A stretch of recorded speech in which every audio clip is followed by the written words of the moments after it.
ஆண்டவராக இயேசு கிறிஸ்துவின் நாமத்தில் என் அன்பின் வாழ்த்துக்கள். இன்றைக்கு காலை தியானத்திற்காக நாம் தெரிந்து கொடுக்கிற வேத வசனம் வெளிப்படுத்தின விசேஷம் 12ஆம் அதிகாரம் 11ஆம் வசனம். ஆட்டுக்குட்டியின் இரத்தத்தினாலும் தங்கள் சாட்சியின் வசனத்தினாலும் அவனை ஜெயித்தார்கள். தேவனுடைய பிள்ளைகள் பிசாசை எப்படி ஜெயிக்கிறார்கள் என்றால், ஆட்டுக்குட்டியானுடைய இரத்தம், சாட்சியின் வசனம். இந்த ரெண்டு காரியங்களை வைத்து பிசாசை ஜெயிக்க முடியும் என்பதை இந்த வேத பகுதி நமக்கு கற்றுக் கொடுக்கிறது. இயேசு கிறிஸ்துவின் இரத்தத்தினாலும் அவருடைய வார்த்தையினால், சாட்சியின் வசனம், அவருடைய வார்த்தை, அதனாலதான் அவனை ஜெயிக்க முடியும். நாம பாட்டு பிசாசை இப்படி ஜெயிச்சிடலாம், அந்த மாதிரி ஜெயிச்சிடலாம், இந்த மாதிரி ஜெயிச்சிடலான்னு ஒரு கனவு கண்டுட்டு இருப்போம். ஆனால் அவனை ஜெயிப்பதற்கான டூல் ரெண்டு தான். ஒன்று இயேசு கிறிஸ்துவின் இரத்தம், இன்னொன்று அவர் வசனித்து சொன்ன வார்த்தைகள். இந்த வேத வசனத்தை வைத்து ஜெபிக்கும் பொழுது அவன் நடுங்குவான். இயேசு கிறிஸ்துவின் இரத்தத்திற்கு முன்பாய் அவன் நடுங்குவான். இந்த ரெண்டு காரியங்களை நாம் கவனமாய் கையாள வேண்டும். இயேசு கிறிஸ்துவின் நாமத்தினால் அவர் இரத்தத்தை பயன்படுத்தும் பொழுது அவன் நடுங்குவான். அவருடைய வார்த்தையை சொல்லும் பொழுது பயப்படுவான். இதுல நாம எங்கேயாவது தப்பு பண்ணோம்னா அவன் பயப்பட மாட்டான். என்னன்னா, இயேசுவின் நாமத்தில் கர்த்தர் எனக்கு சொன்னா, நான் சொல்றேன், போ வெளியேறு அப்படின்னா அது சொல்ல, நீ யாரா எனக்கு சொல்ல? இயேசு கிறிஸ்துவின் நாமத்தை சொல்லி உடனே நான் சொல்றேன்னா நீ யாரு? உன்னை இவர் அதுக்கு நானுடைய பிள்ளை ஆச்சரா புச்சன, அதுக்கெல்லாம் அது மையால். ரெண்டு விஷயம். இயேசுவின் நாமத்தினால் இரத்தத்தை பயன்படுத்தி, ரெண்டாவது அந்த சாட்சியின் வசனங்கள். இப்ப நம்ம ஜெபிக்கும் பொழுது ஒரு காரியத்தை சொல்லி ஜெபம் பண்றோம்னு வச்சுக்கோங்க. குமாரன் விடுதலையாக்கினால் மெய்யாகவே விடுதலை ஆவீர்கள். இந்த வசனத்தை நாம சொல்றோம். இயேசுவின் நாமத்தில் குமாரன் விடுதலையாக்கினால் மெய்யாகவே விடுதலை ஆவீர்கள் சொன்ன வசனத்தின்படி, இயேசுவின் நாமத்தினால இரத்தத்தினால அந்த வசனத்தின்படி நாங்கள் இவர்களை விடுதலை செய்கிறோம். அப்படின்னா அந்த இடத்துல அந்த ஆவிக்கு அந்த இதுக்கு மேல கிரிப் இருக்காது. அந்த சரீரத்தையோ அந்த மனிதனையோ அது ஆளுகை செய்ய முடியாது. விட்டு வெளியேறித்தான் ஆகணும். ஆனா சில நேரங்கள்ல நாம பாட்டு நம்ம கதை வசனமெல்லாம் பேசுவோம், அதுக்கு அது மையவே மையாது. காரணம், அவர்கள் ஜெயித்தார்கள். தேவனுடைய ஜனங்கள் எப்படி ஜெயித்தார்கள் என்பதை வெளிப்படுத்தின விசேஷம் நமக்கு வெளிப்படுத்துகிறதோ, அதே போலதான் நாம் மற்றவர்களை ஜெயிக்க முடியும். மற்றவர்களைனா பிசாசுடைய தந்திரங்களில் அகப்பட்டவர்களை விடுதலை செய்து பிசாசை ஜெயிக்க முடியும்.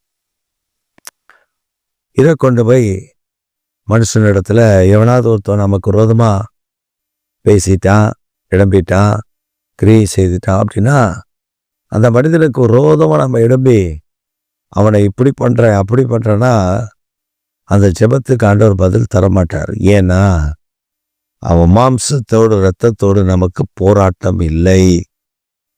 நல்ல கவனமா தெரிஞ்சுக்கோங்க. மாம்சத்தோடு இரத்தத்தோடு நமக்கு போராட்டம் இல்லை. துரைத்தனங்களோடும் அதிகாரங்களோடும் மானமண்டல பொல்லாதாவிகள் இப்பிரபஞ்சத்தின் தேவனானோடு தான் நமக்கு பத்திரம் போராட்டம். அப்ப நாம எங்க போராடணுமோ அங்க போராடணும், எங்க ஜெயிக்கணுமோ அங்க ஜெயிக்கணும். அப்ப பரிசுத்த ஆவியானவர் நமக்குள்ள இருந்து இந்த இடத்துல இப்படி ஜெபிக்கணும் அப்படின்னு சொன்னா நம்ம ஜெபம் பண்ணி ஜெயிச்சிடலாம்.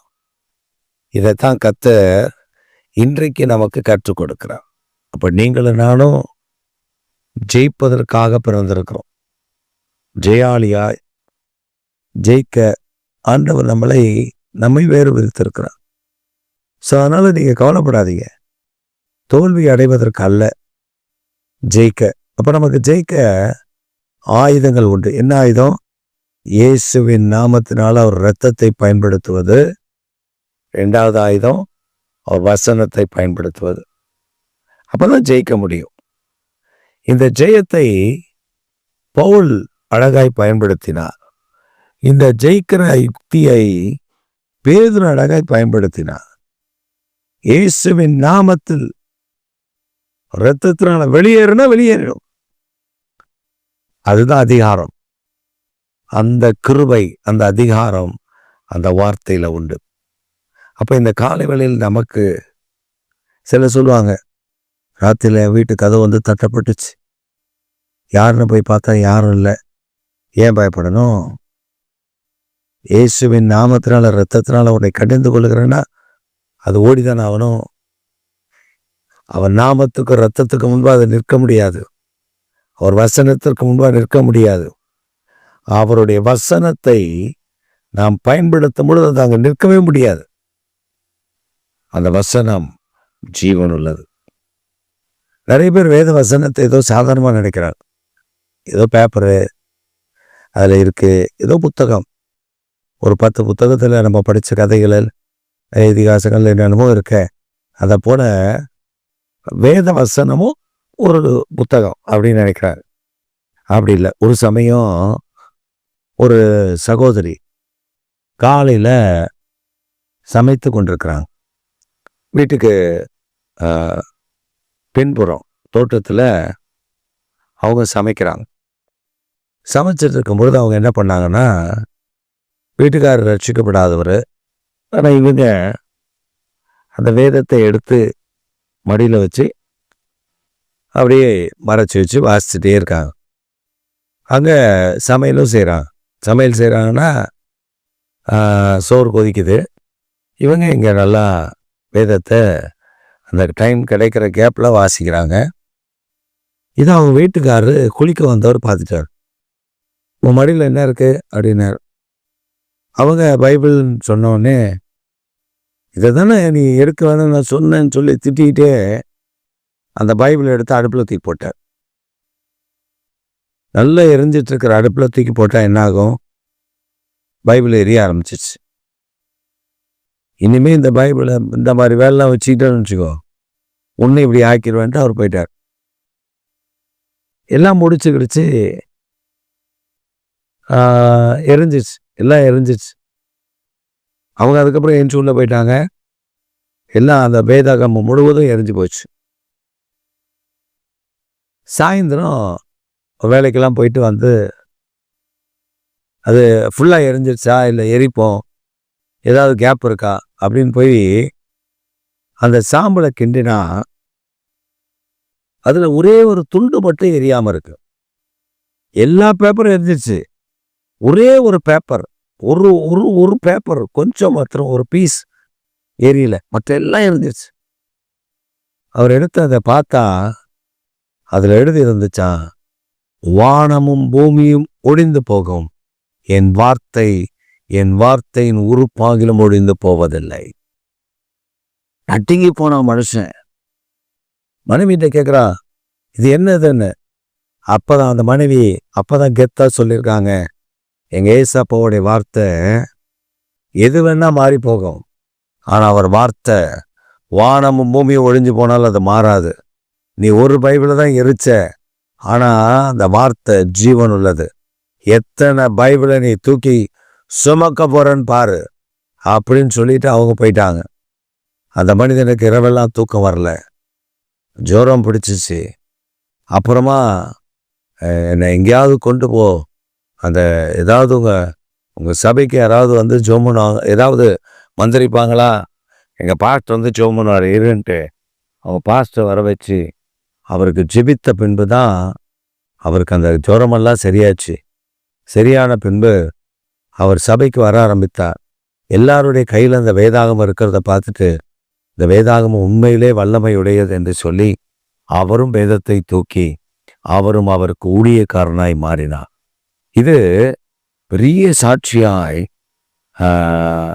சில காலங்களுக்கு முன்பு பயங்கரமாய் பேசப்பட்டது. அப்ப ஆட்டுக்குட்டியானுடைய நாமம், அவருடைய வசனம், இரத்தம் நமக்கு எவ்வளவு வல்லமை உடையது என்று பாருங்க. அந்த வார்த்தையை எத்தனையோ பேர் உட்கார்ந்து எரிப்பான். ஒரு சில இடங்கள்ல மண்ணெண்ணெய் ஊத்தி வேதாகமத்தை எரிச்சு பார்த்தா எரியல, அழிக்க நினைச்சா அழியல. கடைசி அவன் தான் ரட்சிக்கப்பட்டான். கர்த்தர் இந்த காலை வேளையில அவருடைய ஆட்டுக்குட்டியான இரத்தத்தினாலும் சாட்சியின் வசனத்தினாலும் நமக்கு ஜெயிக்கிற கிருபையை தருகிறார். நாம் பெற்று ஜெயம் பெற்று தேவனுடைய நாமத்தை மகிமைப்படுத்துவோம். ஆமென்.